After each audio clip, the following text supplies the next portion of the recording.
गांव में 8 वर्ष का सूर्य नाम का एक बेहद दुर्लभ बालक था। उसका परिवार का व्यवसाय लकड़ी काटना और उन्हें बाजार में बेचना था।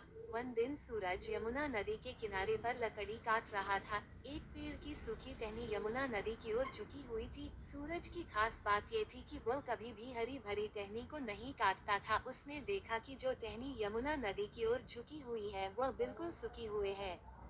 उसने कुल्हाड़ी लेकर उसे काटने के बारे में सोचा। जैसे ही उसने अंतिम प्रहार टहनी पर किया,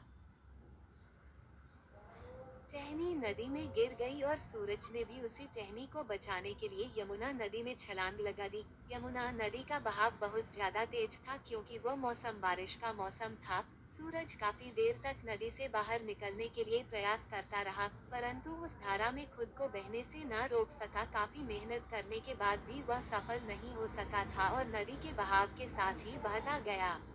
उसने मदद के लिए श्री कृष्ण को पुकारा। उससे पहले अपने लिए निजी हितों के लिए कभी भी श्री कृष्ण को याद नहीं किया था। श्री कृष्ण भी अपने भक्त की पुकार सुनते ही नदी के किनारे पर पहुंच गए। उन्होंने देखा कि सूरज बेहोश और अचेत अवस्था में है। उन्होंने सूरज को नदी से निकाला, नदी के किनारे पर लिटा दिया।